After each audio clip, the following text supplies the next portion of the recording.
I didn't turn the music down fast enough. I said, welcome, everyone. If you're watching this on O'Connor's YouTube channel, one of us has a nice haircut, and one of us needs a haircut. Look at you. You look very professional. Well, thank you. This is my, I got my haircut with a guy named Griffin Rice. Best haircut I've had in years. At the Barber Lounge in Guelph. Maybe they could be a sponsor. Well, I think they already are. All right. Well, good for Griffin. He did a great job. Thank you for noticing. Because when I first came on the chat this morning, we were talking about someone else. I went, or something else, and I said, O'Connor looks good. I got to get a haircut.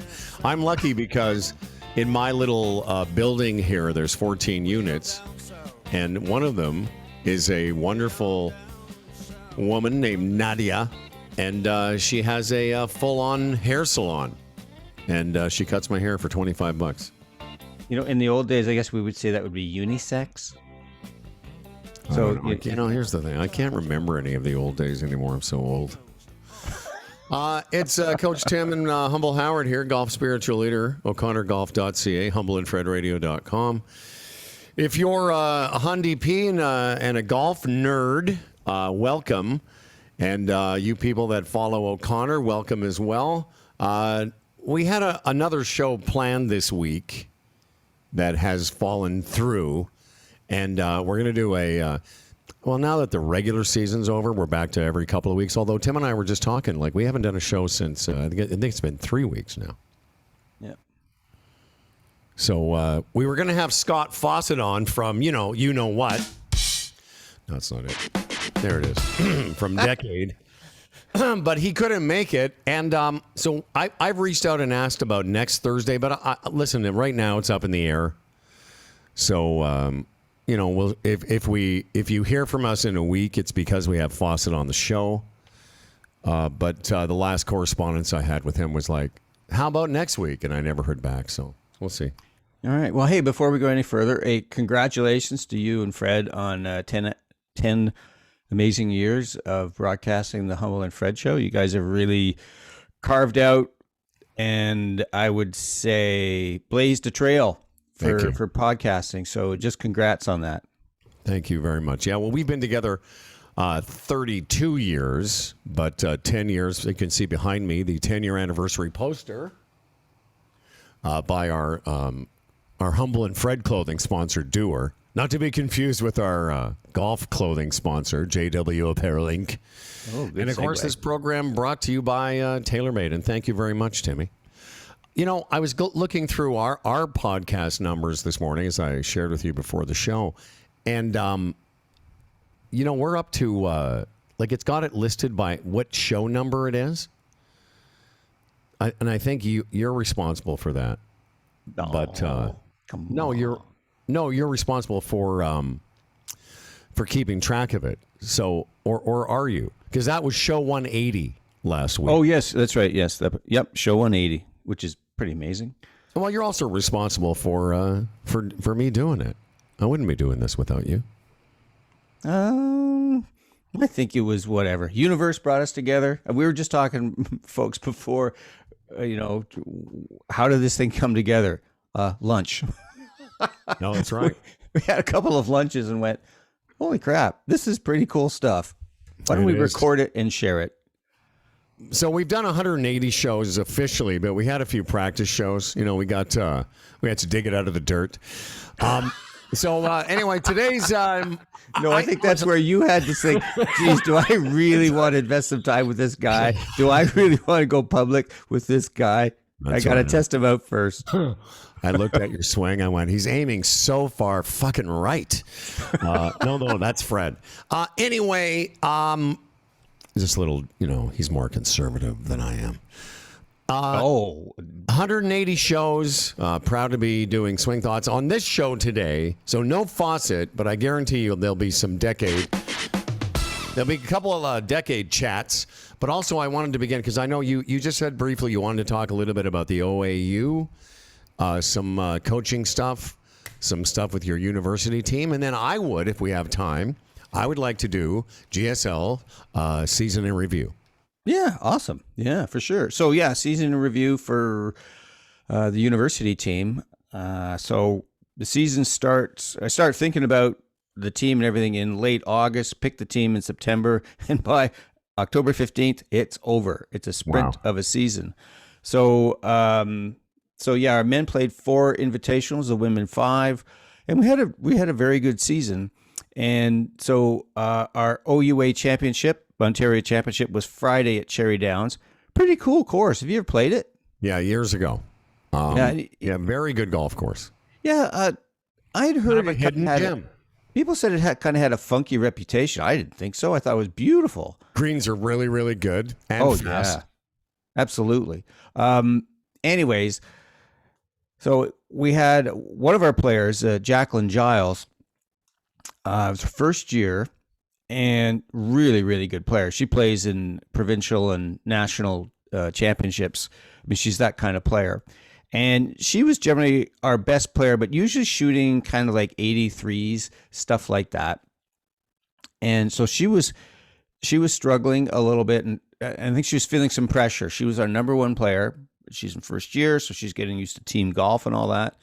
Well, she had what a time to break through. She shot 74 in the Ontario Championship and won the women's individual title by 2 strokes. And Jesus. What was really cool too is, well, she birdied the last hole to give herself a little bit of a cushion, but she's the first University of Guelph Gryphon golfer in history to win the Ontario Women's Individual Championship. So that was pretty sweet. Coach Lasso, inspiring these children. You know what? Just quickly, this week I finally got Apple TV and started watching this show. I'm like 8 shows in. I watched it 5. Yeah. 5 on Wednesday night, 2 last night. What an amazing show! But anyways, I will say this: if you're new to the Lasso universe, season 2, which is most people have now finished, it's a little darker than season 1, but season 1 really is. You know, it really is the palate cleanser for our day and age. That's why it's so popular, is because it's so different than anything else on television. Oh yeah. Well, I was reading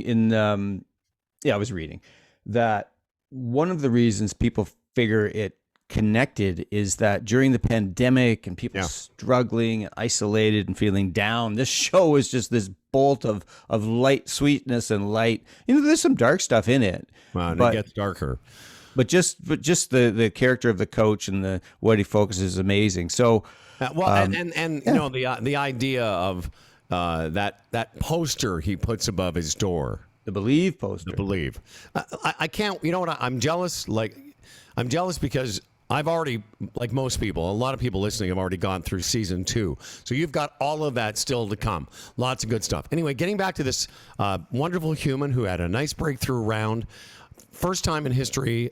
Say that again. The first Guelph Gryphon. Yeah, the first University of Guelph female golfer to win the individual championship. So that's amazing. It was great. So everyone's really proud of Jacqueline, and so one of the things I think that was really cool for her, and I think this is a nice takeaway for our listeners, is that she became aware in the week leading up to the championship that she just carried a lot of kind of psychic and physical tension. She felt pressure to break through and to shoot low scores so our women's team would do well. But she also realized that she was carrying a lot of tension in her body, I think, as a consequence. And just by becoming aware of that and thus, we've talked about many times, awareness is curative. Oh, yeah. Started to be just a little bit more relaxed, and wow, she was amazing. And it was just really, everyone's really proud and really happy for her. Well, congratulations to you and the team and Coach Beard and Nate and all the kids on the squad. Yeah, and Brooke, our trainer, Brooke Benny, Bama Lamb. But also, so the other nice thing that happened, and I want to get into this too. It was really interesting, and again, I think there's an awesome takeaway for our listeners. But our men finished third, and so that means they advanced to the Canadian National Championship in May, and Justin Allen, our number one guy, continued his great play. He tied for second with a 1 under 71. But so I'm really proud of the guys too. But it was really, really interesting. So in men's golf, 5 guys play on your team and 4 scores count. And you put them out kind of in a ranking, if you will. And so our 5th guy was Xavier Aurora. And sorry, Zav, we just call him Zav because everyone butchers the pronunciation of his name. Anyways, there was real concern that the round would not get finished, that we just run out of daylight.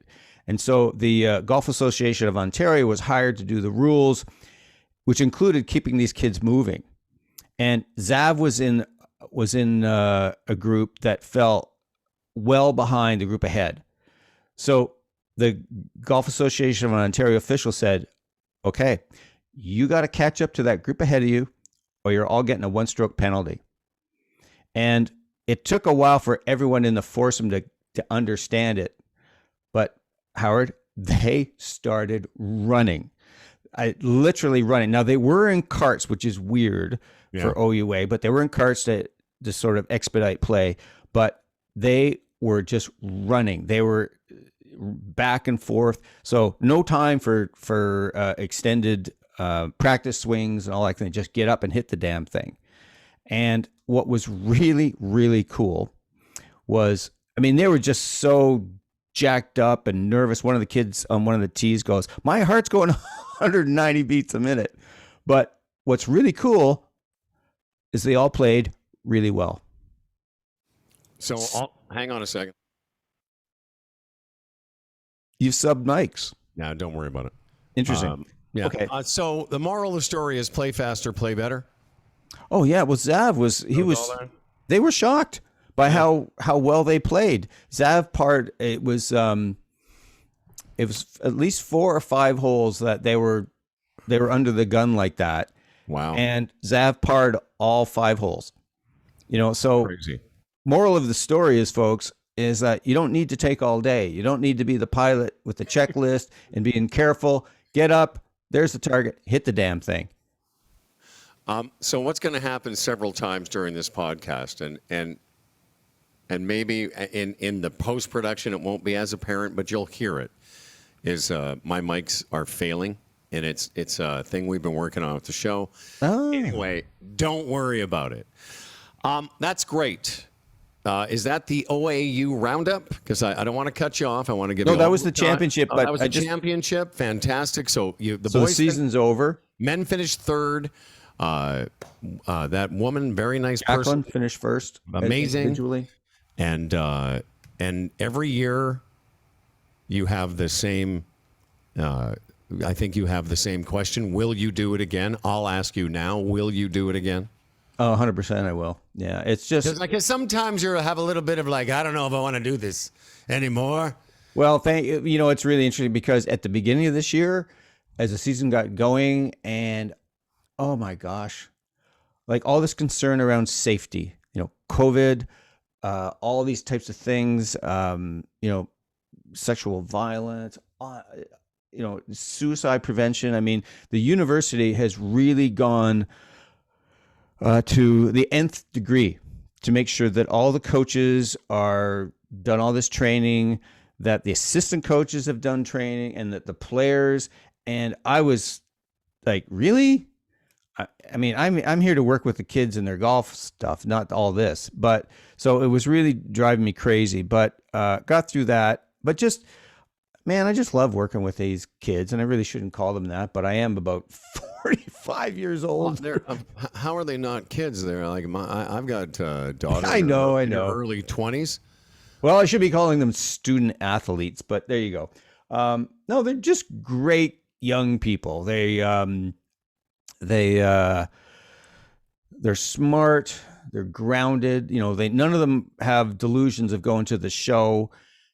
And they're amazing golf nerds. I mean, it's fantastic to hang around with, 20-year-old who wants to dive into the minutia of the PGA Tour event from the previous week or talk about equipment. And it's wonderful. And they're amazing to watch. holy cow, they just hit the ball. They just freewheel it, and it just goes for freaking forever. No, well, listen, we've all got stories. I mean, I played the club championship this year, the first 2 rounds with a 21-year-old who With Wes Gill, who's a university golfer, and I got to see it up close. I want to segue from university golf, if I can, but it starts with a conversation I had, and I won't say who it was with, but it was a recent conversation with a university coach, and we had this kind of it was a very brief but interesting to me that some people, and I wasn't surprised this person feels this way, but it reminded me that he does.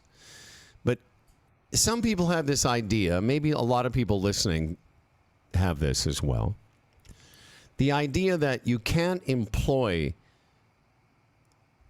the techniques and things. I'm losing my words right now, but that you have to be a skilled player to employ the stuff we talk about on the show. I could have said that a lot quicker. Mm-hmm.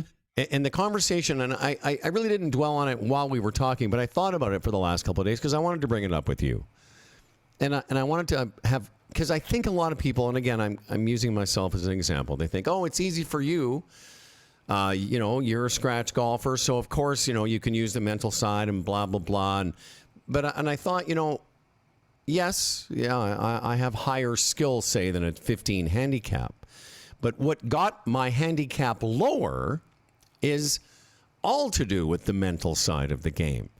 Yes, I got better slightly in the skill development department. But this is what I wanted to talk a little bit about today, which is the understanding that what we've discussed in the 180 shows we've done is specifically for you to get better without having to get way better with your skills. And I'll just take a quick pause and say, that doesn't mean you shouldn't continue to try and chip, putt, align better, and so forth. But as far as overhauling your swing as a pathway to par, which of course, as you know, my seminar, Pathway to Par.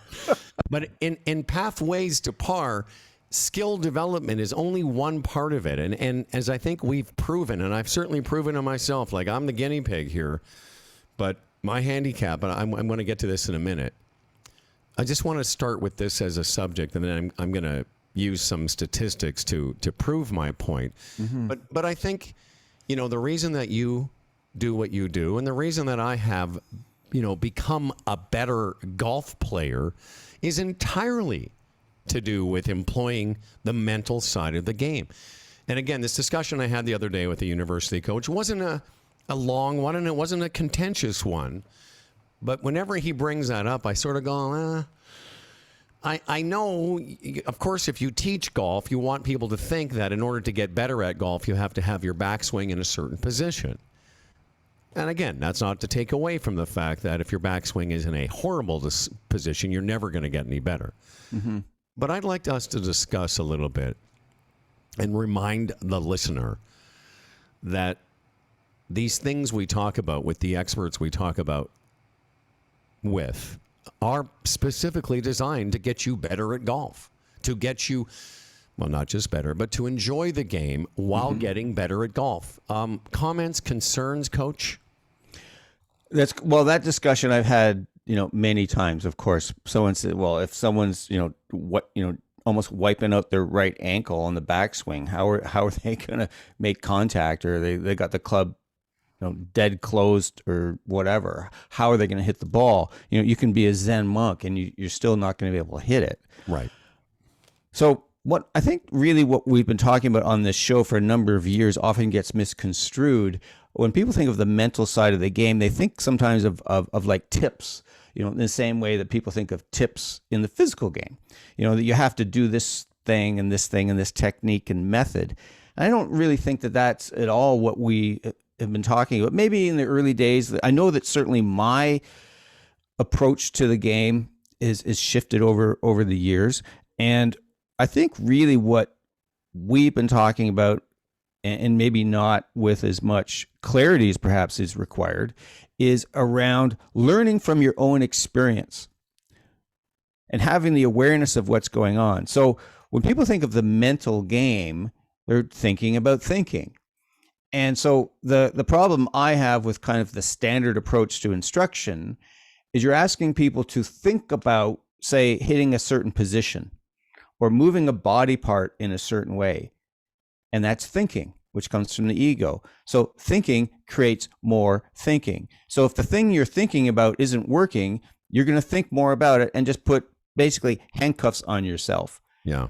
And that to me is where the breakdown happens. However, if you're more aware of your own experience, and what I mean by that is actually truly paying attention, let's say in a chip shot, let's say you're just hitting and you're not trying to do anything. You're not trying to accelerate, keep your head down, but you're just paying attention to what goes on.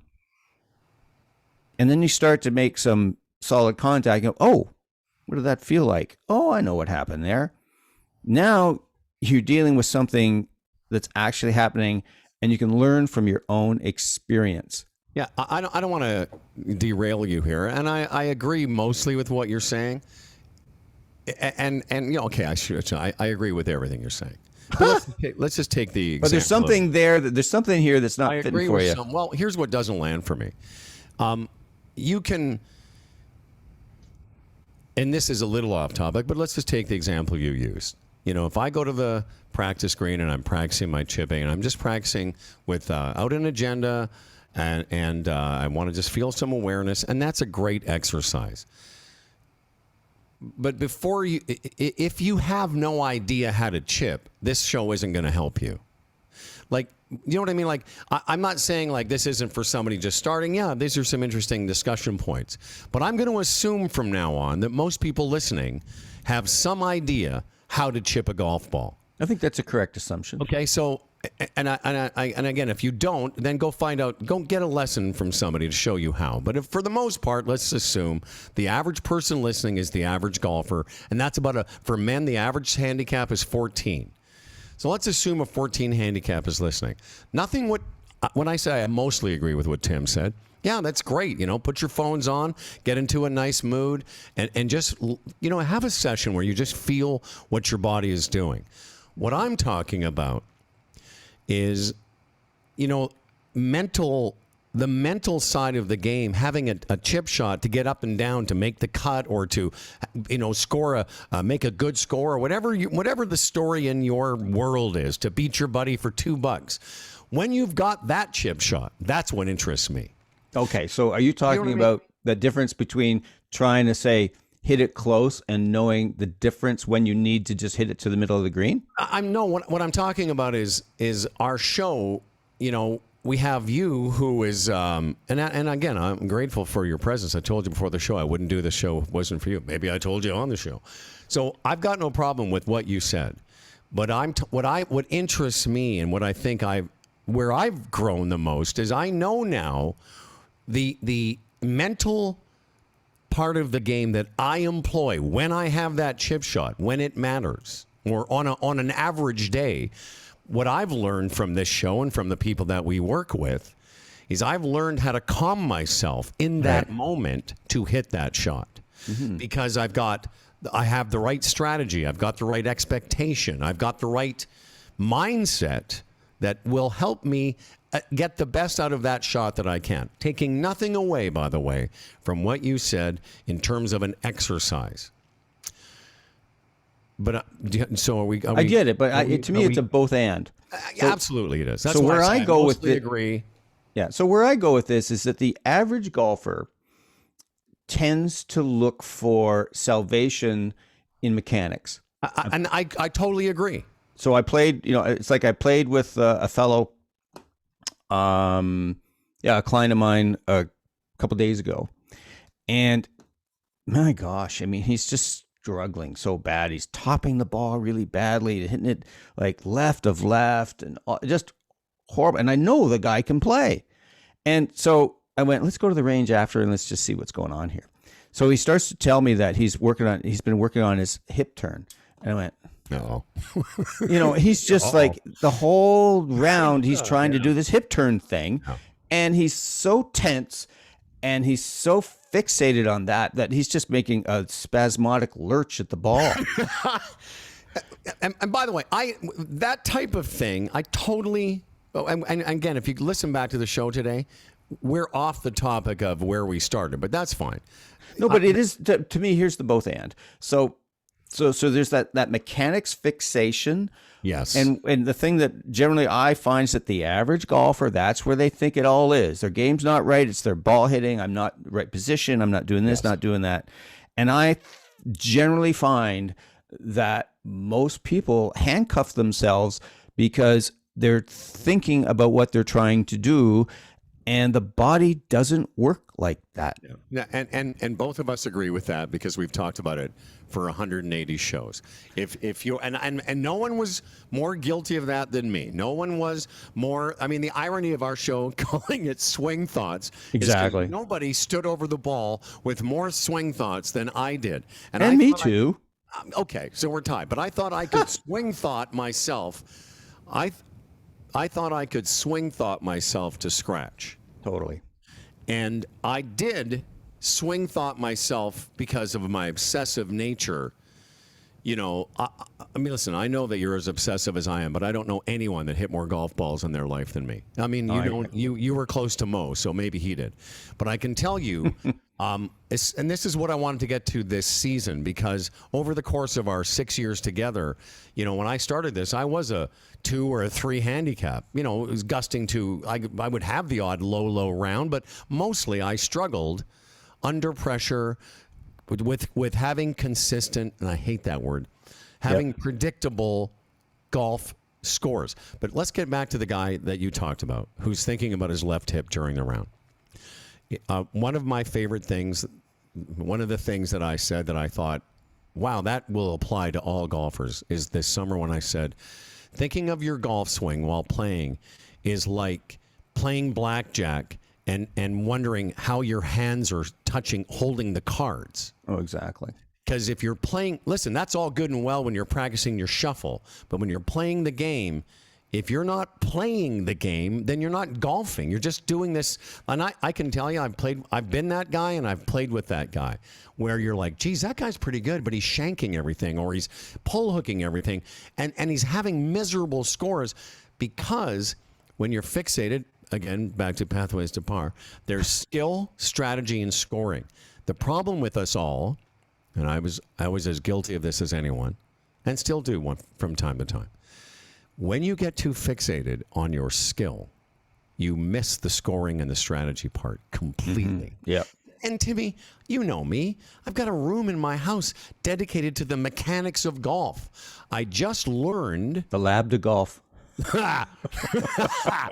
or as Rachel calls it, the nursery, the golf nursery. But I have learned through our mental discussions and strategy how to put that aside in a round of golf. That doesn't mean listen, if you saw me this week, because October is when I start to work on my swing again, I was doing this rehearsal, and you'll see it tomorrow, before every shot. And it's not what I do during the golf season, but I was doing it now because it's a mechanical thing I'm thinking of. You know, now's the time to do it. Doesn't mean anything. Yeah, I get that, and there's obviously a place and a time to work on things, and you have to pay attention to what's actually going on. But yeah, it's completely different between obviously playing golf and playing golf swing. But just to connect some dots that I think that you were getting to and I didn't quite deliver on is there's definitely is a mental side of the game where you're using your cognitive abilities to figure things out. And so much where I've really seen you excel, and it's had an ancillary effect on me, is in just awareness around making good decisions. What am I going to do? What am I committed to? And I really think that makes such a difference when you pick out a target that allows you to swing, aggressively to it, and you know that even if you say, pull the shit out of it, you're still going to be in the fairway. That results in better scores, and that comes from making good decisions about what you're going to do. And even like the chip shot we talked about, there's times in which, I could maybe sink this. And there's times you make a decision that, I just need to get this on the green so I don't, as you say, two chip. Well, again, let me just change microphones. Trouble. Okay, I was just looking up a couple of stats. So this whole, anyway, why I started with the university coach I was talking to, who basically was saying to me, and he has said this other ways before, that all this, mental stuff is great, but not until you learn how to swing a club. And I would agree to a point. That's why I said, I personally just believe that the average person listening, the average male or female, is somewhere in the 14 to 18 handicap. Yeah, we've got some lower handicap guys. I was just looking up a couple of emails and texts that I got over the last couple of weeks from a couple of our listeners. Very, very nice.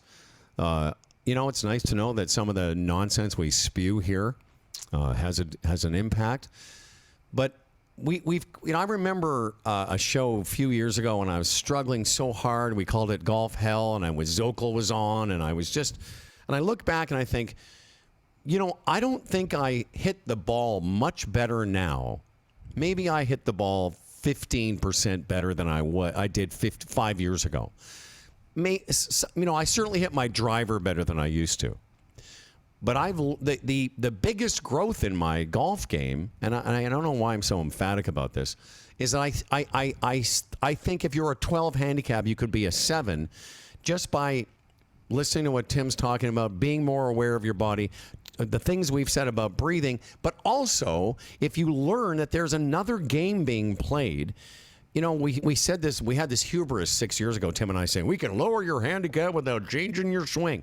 But I guarantee it that I guarantee if I caddied for you, I don't care who you are, I could caddy you to a lower round than you shot the day before. And simply because, and I've said this 1,000 times in different ways, I would never let you hit a shot that I didn't think you could pull off. Back to the chip shot. Exactly. I would say most of the guys I play with in the 6 to 12 handicap range, 2 chip once around, make ridiculous 3 putts. I played with this guy the other day, really nice guy. I played with a 73-year-old and a 78-year-old and a 45-year-old. And the 45-year-old could absolutely pump it out there. But he made so many bogeys trying to make birdies from 35 feet. I finally said to him, Andrew, I said, listen, man, stop trying to sink 35-foot putts. Exactly. I said, because that 5 is worse than the 4 you would have made if you had just cozied it up. And he did that 4 times in a round. So whatever he shot that day, 83, it was 79, just not 3-putting. And I'm not talking about 3-putting from 60 feet, because you're going to. Anyway, I know I've rambled on here. No, this is really good stuff. And to me, so much of it is around, I say it ad infinitum, awareness. So if you're not aware that, as a right-handed golfer, your aim to right field, to that foul pole, you got no chance. So it's using your awareness of what's actually happening. But I think that where so much around, we call it the mental side of the game, sure, is what's your connection to the game and what are you getting out of it? I've got a client whose index has dropped in the last month. I'm not kidding. In the last month, from about a 22 to 23 to a 16. And wow. And he's won sort of like every round. Every round is competition.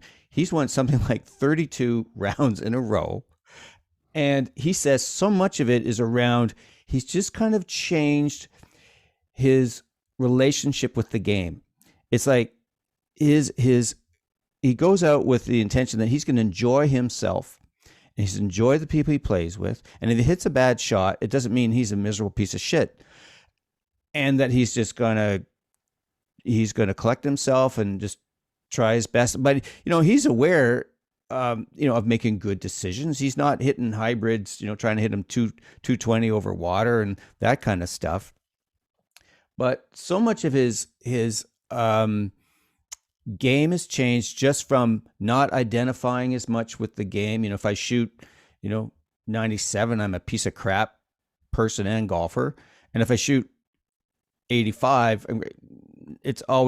he's always good no matter what he does. Yeah. So it's things like that are all within this big basket, if you will, of I guess what people call the mental game, I'm uncomfortable with that mental performance label thing, because to me it generally gets people thinking about thinking, and to me that's. Well, basically what I'm trying to say is at the beginning from this conversation I had was, you don't have to wait, or don't wait until you think you're good enough to avail yourself of the 100 different things we've told you or talked about or had discussions with or interviewed people about. I would start to make, I'll tell you want to talk about a guy that lowered his handicap. My brother David was about a 16.5 index and, is now down to 12. Sweet. I played, we went out a few weeks ago when he was here. Played Blue Springs. I don't know what he shot that day, but it's a very difficult golf course. He handled it nicely, and he's got the, if I could say nothing but get your head around the idea that golf should be called score preservation. Mm-hmm.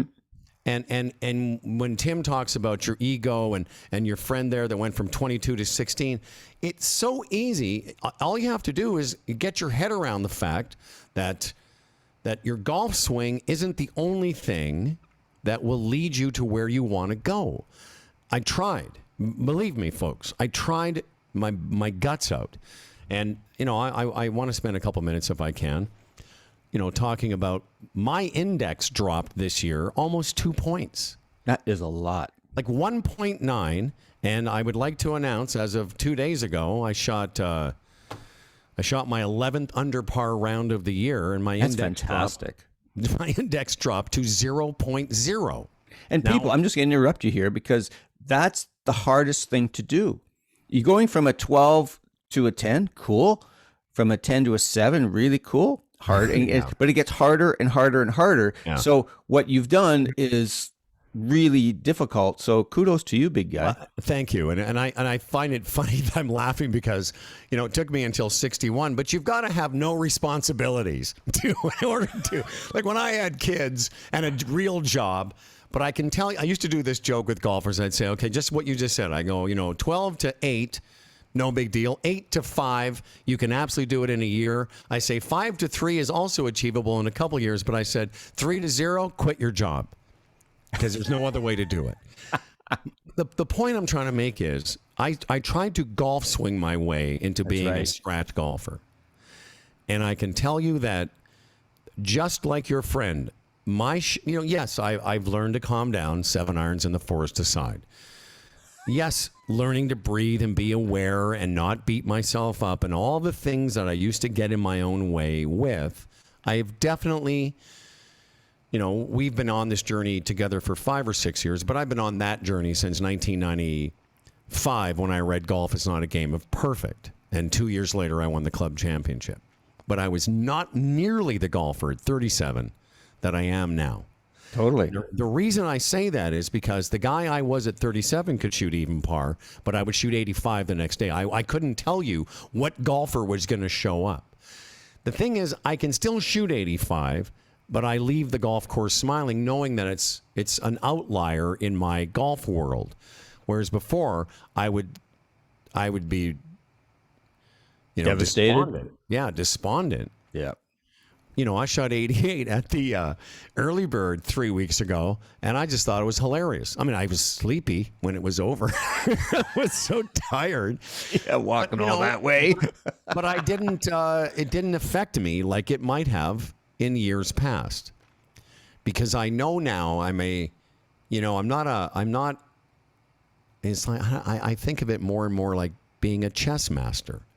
I've learned how to move the pieces around the board better. But you've got a different. I'm interrupting again, but it's also, I think, similar to my client. You've got a different relationship with the game. Right. It doesn't throw you down and pummel you like it used to, and that comes from you having a different relationship with the game and understanding, kind of like the vagaries of the game, if you will. Absolutely, I love that word. I've used it before, and it's you're absolutely right, because, when I had this round on, What day is it? Thursday. Is it Friday? Today's Friday. Wednesday. So it was on Wednesday. You know, I got to 2 under par after 10 holes. So I made no bogeys on the front nine, 1 birdie. And I'm just going to tell you, I've shot under par not having my best stuff. But for some reason in the 15th or whatever it was of October, 17th, 18th, my best stuff showed up. I hit every fairway except one. I hit 13 fairways. I hit every green on the course except 2. Wow. So I didn't make a bogey until the 14th hole when I said to myself, I haven't made a bogey. that fucking thing aside, literally said that as I was at par 3 and I hit the wrong club, but I flushed it. And I was 50 feet past the flag. And as I was walking into the ball, I was like, I haven't made a bogey yet. Anyway, it doesn't matter. So anyway, GSL is human. I know, absolutely. So I'm 2 under through 10, and I know I'm going to shoot under par. I just know part of me, I didn't think of the score other than that moment. I was just kind of had this vague idea that, I could tell by the way I was hitting, and I wasn't just hitting the fairway, Tim. I hit the middle of every fairway. It was gross. And I hit a lot of good shots. I didn't hit very many bad shots. I bogeyed the 17th hole. I lipped out. I just lipped this putt. Like not a hard lip out, just a soft, like one of those little ones that hurts in your soul. Because it was going in and it just dribbled out. I bogeyed that hole. I birdied the last hole and I shoot 70. Lovely. And when it was over, I inputted my score and my handicap dropped to that number. Now I inputted another score after it, and it went back up to 0.2. But it was the fact that for a second or two, my handicap was 0.0, which actually it turns out is better than scratch. I forgot all about that part because numerically it's a +1. Yeah. The point is, what I've learned over the course of this last year, especially this last year, but also since 17 when you and I took the seminar together, what I've learned is in combination with what we talk about, breathing, awareness, calming yourself down, not taking it too seriously, enjoying the day, looking at the sky, being a good partner, all the things that we've passed on and that you and I have learned. The biggest jump in my handicap dropping and my golf development has been learning all the stuff that we've talked about this summer, learning that strategy is as important, if not more important than skill. Because both of us, and I've said this about your golf swing, both of us have high level ability to hit it, to move a golf ball around the course. No problem. Even you lose a lot of strokes around that are unnecessary. And the difference between our handicaps is that I have learned to conserve more of those shots. I agree with you. You and I play. We're going to play tomorrow. We're not way different in how we hit a golf ball. A little bit, but not way different. Not 5 shots different. It's just maybe, but you're making a face. My point is, you, like a lot of us, and like I used to, we let shots go, and we let those shots affect us. For sure, they affected me, and they even affect you sometime. Yeah, well, what I know that happens to me, and I think our listeners can relate to this, is that I will default to old behaviors. Absolutely, I'll get triggered. I'll make a double or something like that, and then I'll be thrust into my head because that's. Over the 7 decades I've been on this earth, that's what I've historically done. So I default to old stuff about thinking about something, and then it goes sideways. Whereas I think what's really cool when you talk about learning more about strategy, you can only devise a strategy if you're aware, if you're outside of yourself. And what I mean by that is that you're aware of your environment. And, what's the puzzle, as our friend Ed Collins says, what's the puzzle to be solved? And if you're not out there considering what's going on, I got a tree here, I got a bunker here, I got death left, what's the shot here? What's the puzzle to be solved? Then you can come up with a strategy that works in that. But if you're thinking about your swing. Let me. Yeah, just if you're jump in. thinking about your right elbow coming down in front of your right hip. More than that, if you think the puzzle to be solved is your swing, Right. you're missing the point. Exactly. And so just to finish the thought, and I connected in the earlier one, people talk about target awareness and focus, and like, it's like Rotella would talk about, and I think he overplayed it big time, aiming at that leaf back, behind the green. I think in a general sense, when we talk about the target and the strategy it means, our body, what we're taking in is that, the intention is, I'm going to move this ball out there towards this thing here. And the body can figure that out. But if you are thinking, again, about right elbow into front of right hip or turning my left hip, you really don't have a chance because your body's not responding to what's out there. Right. Because your awareness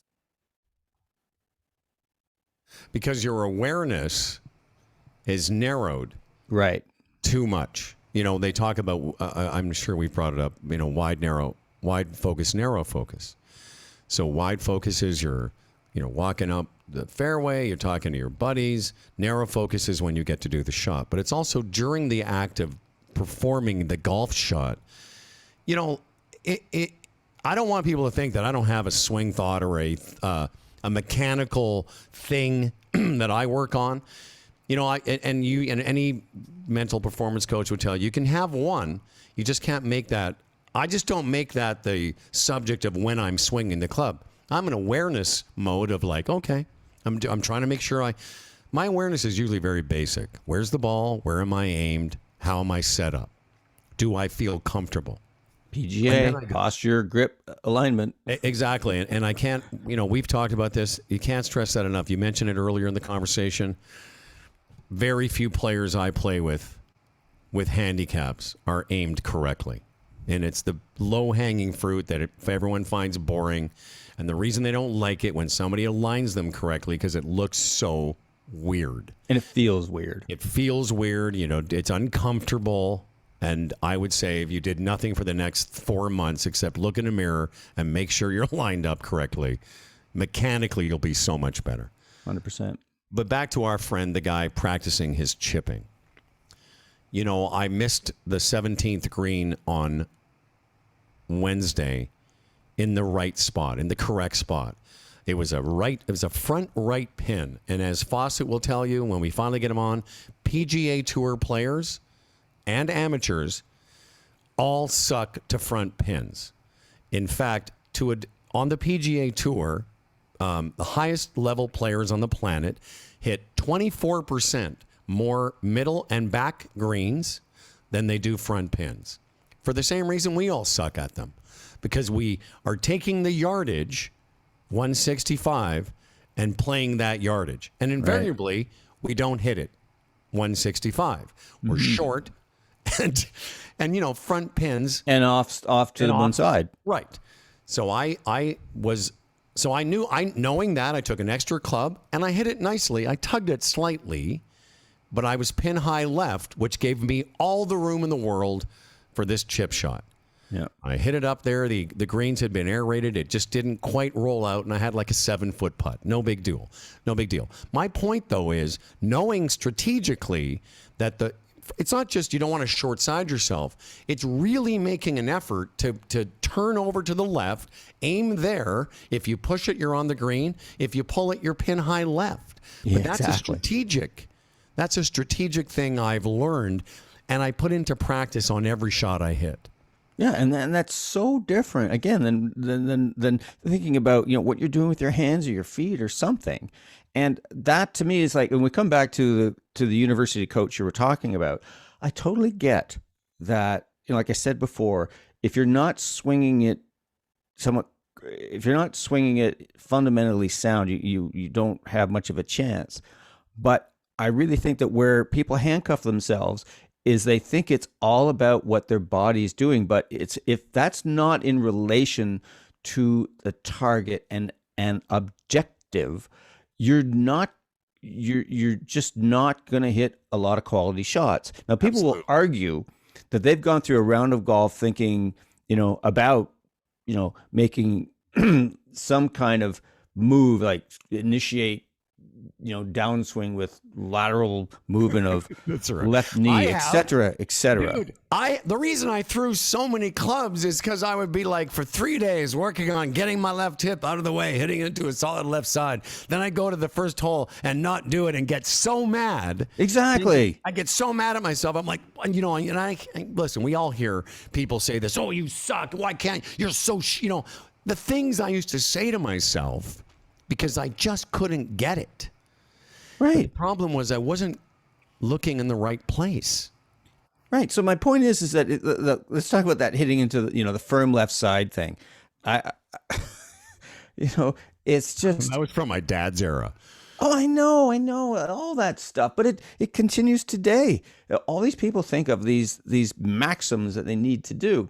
Well, if you are, say, you're trying to hit a ball towards a bunker on the right side of a fairway, and you're right-hander. Well, if you have an awareness that I'm going to aim there, I'm pretty damn sure that that your body will move forward.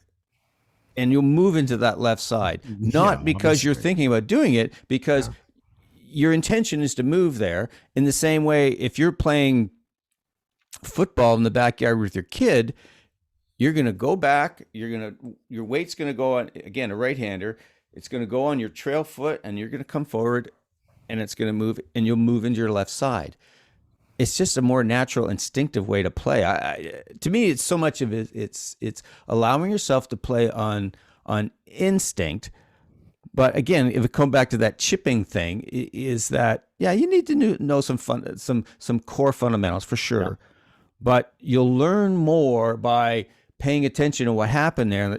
Of like, you hit a shot, and like, what did I feel? Oh, I could feel my right wrist hinging there. Holy shit, that's kind of cool.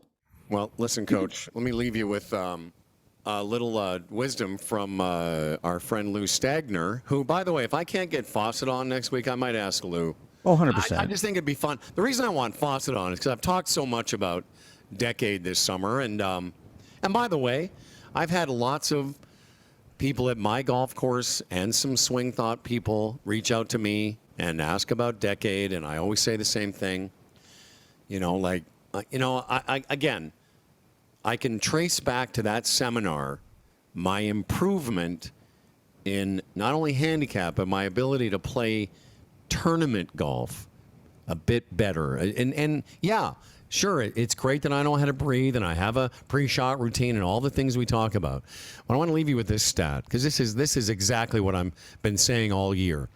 I will tell you, let me just preface it by saying, when I started working with Henrik, who is a genius, he told me, you got to make 6 birdies a round, 5 birdies a round, because that's the conventional wisdom of a tour player. We think that these guys are all making 5 and 6 birdies a round, which they are on occasion. But here's a great stat from the stats man, Lou Stagner. Since 2011 on the PGA Tour, less than two or less birdies were made. So 2 or less birdies were made in 30% of the rounds played. Wow. He says, think about that. Nearly 1 in 3 rounds by the best players in the world have 2 birdies or less. You don't need more birdies. You need less bogeys, doubles, and others. Let me repeat this, folks. Yep. You don't need to do anything different than you're doing now to lower your handicap, except for the following. Make less 3 putts, less penalty shots, less 2 chips. That's really it. And again, 100%. And the thing is, all you have to do is commit to that. So if you've got water left and you're not comfortable on a par 4 because you're pull hooking the ball, here comes Tim O'Connor awareness. If you know on the 13th hole, man, I've just not been driving it well, but I want to make the best score I can in this hole, then shut up, hit 5-iron or 3-wood or hybrid, aim way right so that at least you're in play, make a bogey and move on. Because all the big numbers that listeners of this podcast make, and I said this earlier in the summer, on the way to, if there's a point on the way to every triple that there's an opportunity to make a lower score. And yeah, forget what I just said about tour players. For the average amateur, if you could just make a few less triples and doubles, just that alone, your left hip will take care of itself. Yeah, exactly. And if your left hip isn't working optimally, it just won't have as big as an impact. But, to kind of like bookend our show here today, to go back to the OUA, one of the things we talked about with the golf team all year was the things that are going to make the biggest difference in your ability to score well and thus place well as a team will be not focusing on your ball hitting. It's going to be on your awareness of, okay, in making a decision, where am I at? Am I hot? Am I pissed off? Am I, do I feel really frustrated? Well, you're not going to make a good decision from a place like that. The second point is just around make good decisions. And we really focused on not making others. And I have a strong sense that played a key role, because you see it all the time. And these university golfers, you've got these kids, these guys, and there's a lot of women too, who, they're close to scratch players. Some are plus, but in these university tournaments, they're shooting like 82s and stuff. And that's and to me, that's mainly from bad decisions. And not being able to be in a place of, being able to be aware, oh shit, I'm angry as hell. Where do I need to be? Just lower the temperature. And so I really think that fact, and quite honestly, GSL, a lot of the stuff that you talked about through the season definitely had an influence on my own game, but also my approach with my team around being more strategic. And making good decisions. So thank you.